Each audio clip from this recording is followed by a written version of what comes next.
Ditas, isisilang mo pa rin yung anak natin na nasa tabi mo ako. Basta tanggapin mo lang ang sitwasyon. Unawain mo lang ako. Hindi, Arnold.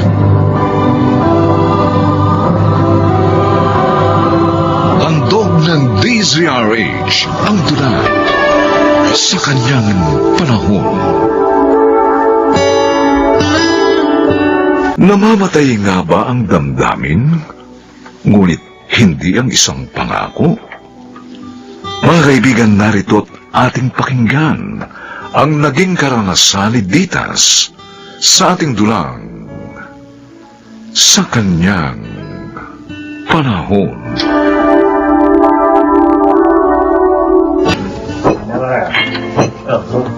Madel.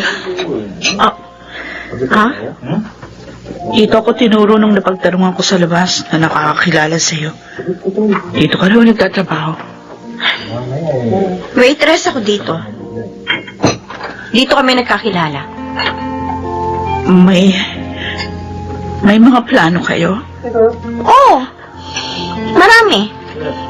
Buntis ako. Dinadala ko magiging panganay na anak namin ni Arnold. Buntis din ako. Dinadala ko rin ang magiging panganay na anak namin. Kaya kung hihilingin mong hiwalayan ko ang asawa mo, hindi ko gagawin yun. Ipaglalaban kong karapatan ng batang isisilang ko sa pangalan ng kanyang ama.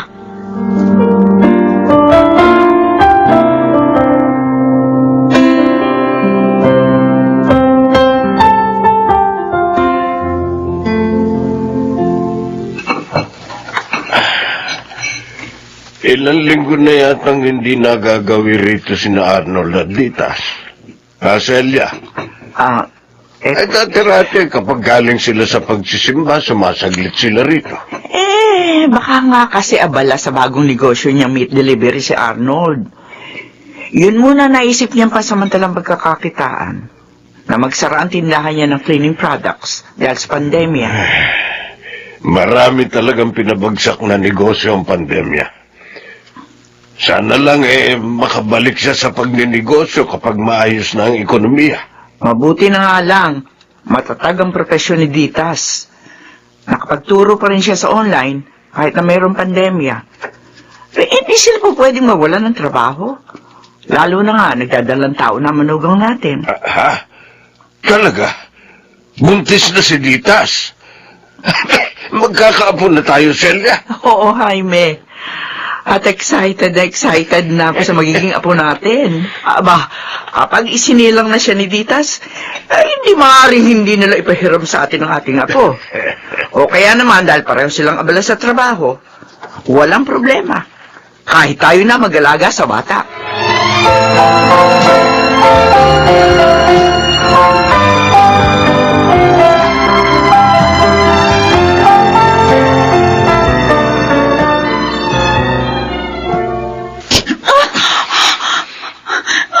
Sinampal, Arnold. Wala akong ginagawang masama sa iyo. Hindi ka dapat sumugod sa resto bar. Hindi mo na ako binigyan ng respeto sa mga taong nakakakilala sa akin doon.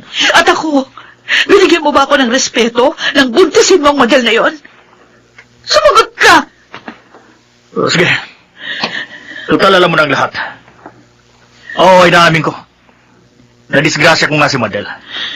Kaya hindi ko siya pwedeng iwan dahil sinira ko ang buhay niya. Nakukonsensya ako. Pero sa ginawa mo sa akin, hindi ka nakukonsensya. Wala lang sa'yo. Nasinaktan mo ang loob ko. At sa halip kami na magiging anak mo ang iiwan mo kaysa sa babaeng yun. Ditas, ikaw ang asawa ko. Kaya hindi kita iiwan. Isisilang mo pa rin yung anak natin na nasa tabi mo ako. Basta tanggapin mo lang ang sitwasyon. Unawain mo lang ako. Hindi! Maling maging bahagi ako ng iyong pagkakasala. Dahil ang mali, habang inuulawa, hindi ito na itutuwid.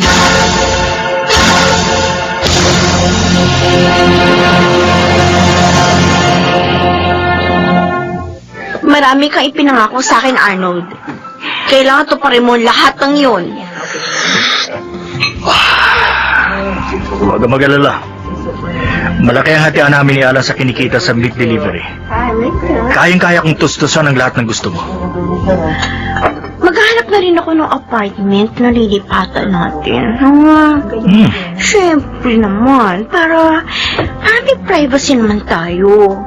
Hindi yung kung saan-saan lang tayo nag-check-in. Sige. Sabihin mo lang sa akin kapag nakakita ka na. Para mabigyan kita ng pang-down payment. At saka, naisip ko, malis na rin ako dito sa trabaho. Parang liit-liit lang naman ang sahod ko rito eh. Nai-stress pa ako sa mga makukulit na customers. Tsaka ang gusto ko kasi, doon sa titira nating apartment, hintayin ko na rin yung pag-uwi mo doon. Diba? Okay, sige. Kung anong gusto mo, kung ano yung mga plano mo, edi okay.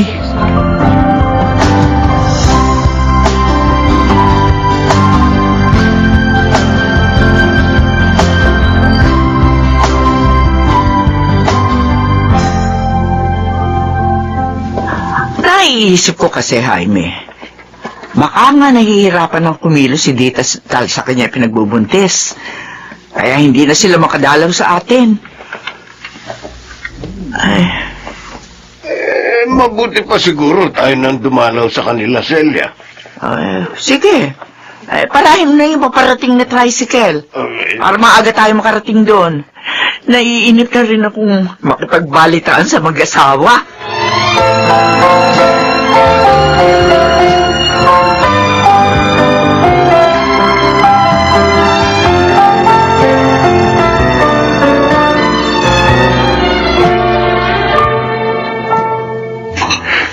Ewan ko ba naman sa'yo, Arnold? Ang pakay lang natin sa resto bar na yun, mag-deliver ng karne para sa mga menu nila. Kung bakit, diniskrasyo mo pa yung Madel na yun. Ano ba bang magagawa ko kundi tanindigan na lang si Madel? No, sa ngayon, kaya mong ibigay lahat ng gusto niya dahil abot-abot ang kita natin sa meat delivery. Pero baka malasin tayo dahil dyan sa ginagawa mo, Arnold. Hinahaluan mo nga kasi ng kamalasan ng hanap buhay natin. Ayoko namang madami sa karma mo dahil dyan ko rin kinukuha ang pantusto sa pamilya ko. Masyado ka naman mag-isip. Advance masyado. Ang layo na nang narating ng mga mangyayari sa sa'yo. isa pang tanong, ikaw ba talaga ama ng pinagbubuntis ng Madel na yun? Ha? Matuto ka nga magbilang ng mga araw. Kailan lang kayo nagkakilala sa resto bar na yun? At saka hindi ba napansin? Masyado kang minamadali ng babae yun para ibahay mo siya. Pati nga yung sustentong hinihingi niya sa'yo eh. Nakadetalye pa eh.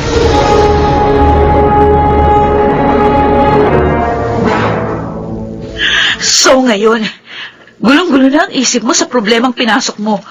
Kaya ang pinaka-option mo, hiwalayan ako, ganon? Ano yun? Bumubuo ka ng sarili mong buhay na hindi na akong kasama? Ayaw mo na akong kausapin, di ba? Ayaw mo na rin akong pagsilbihan. Para na lang tayo mga estranghero sa bahay na to. Eh di maghiwalay na tayo. Ikaw at ang mga desisyon mo pansarili lang. Ulat sa pool, pagod na akong unawain ka. Kaya nga maghiwalay na tayo. Para hindi ka na mapagod na unawain ako. Tutal, malakas ka. Matalino ka. Kayang-kaya mo na magdalhin ang sarili mo, hindi ba? Kung para sa tamang iisipin mo, hindi mahirap ang magdesisyon. Pero kung para sa pansariling kaligayahan mo lang ang paiiralin mo, hindi ka pa rin magkakaroon ng inaakala mo kapanatagan. Dahil simula pa lang yon ng mas magulong buhay na pinili mo. Teka! Nag-aaway ba kayo mag-asawa? Ha? Doon pa lang kasi sa may pintuan, dinig na namin ang pagtataasan niyo ng mga boses. At ano yung kanina pa namin naririnig na hiwalayan? Habang pagpasok kami rito. Ano yung maghihiwalay na kayo?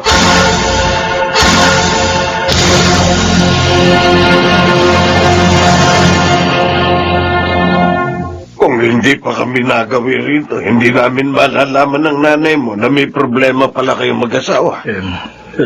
Tay, Nay, ano ko kasi, nakabuntis ako ng ibang babae. Ay! Sus Mariosep! Abay talaga magugulo nga ang pagsasama niyo ni Ditas. Dahil dyan sa mga ginawa mo. Kahit ako hindi ko maubos maisip kung paano susolusyonan niya problema mo. Isipin pa buntis din niyang asawa mo. Bakit naman isinubo mo ang sarili mo sa ganong problema? Ha, Arnold? Hindi bali sana kung hindi mo na-disgrasya yung babae.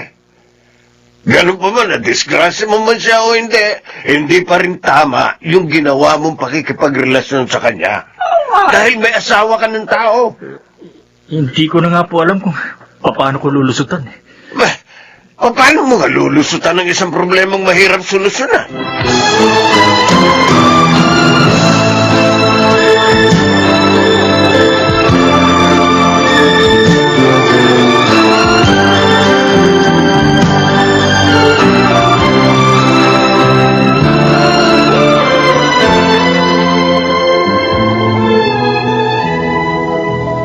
Madel, ano yung narinig kong usapan nyo ng lalaking yon? Na asawa mo pala at siyang ama ng ipinagbubuntis mo? Ibig sabihin, nirarakit nyo lang si Arnold para sa mga kapretsyo yung mag-asawa? Teka muna, Alan. Ha? Baka naman pwedeng huwag mo nang sabihin kay Arnold yung narinig mo. Pag-usapan na lang natin to. Sira ulo ka ba? Halos magpakamatay na nga si Arnold dahil sa kaiisip kung anong gagawin sa buhay niya. Pagkatapos, gusto mo pa akong idamay sa panloloko mo sa kanya? Alan. Iligay mo ito sa tuktok mo, Madel. Hindi lahat ng tao katulad ng paraan ng pag-iisip mo.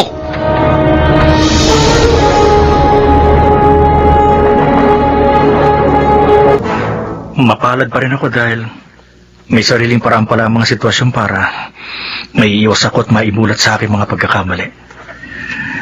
Pero higit sa lahat, mapalad ako dahil sa kabila ng pagiging makasarili ko, paulit-ulit mo pa rin ako napapatawad.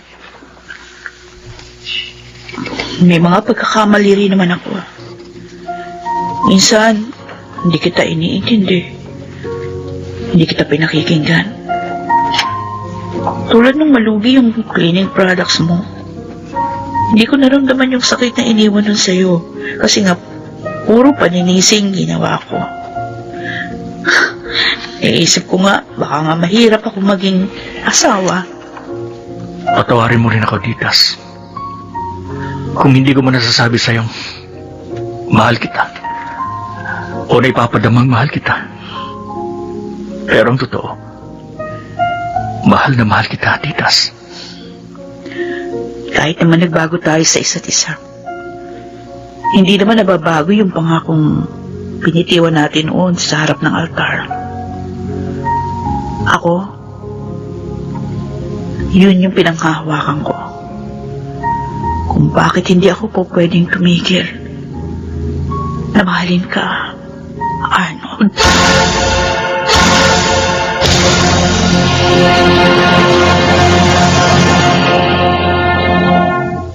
Sagrado ang mga sumpaang pinagbubuklod sa harap ng altar. Kalakip niyon ang tapat na pagmamahal at paghahandog sa sariling buhay sa taong pinakamamahal sa kanyang panahon.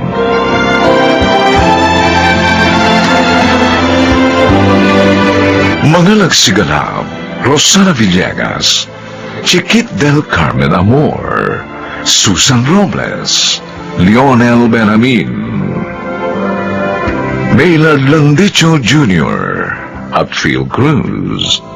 Special Sound Effects Jerry Mutia. Technical Supervision Eric Lucero at Bong Muyar. Musical Scoring Buboy Salonga. Ang kasaysayang ito'y mula sa panulat ni Sel Barnum at sa pinagsamang direksyon ng inyong lingkod June Martin Legaspi at Bobby Cruz sa kanyang panahon.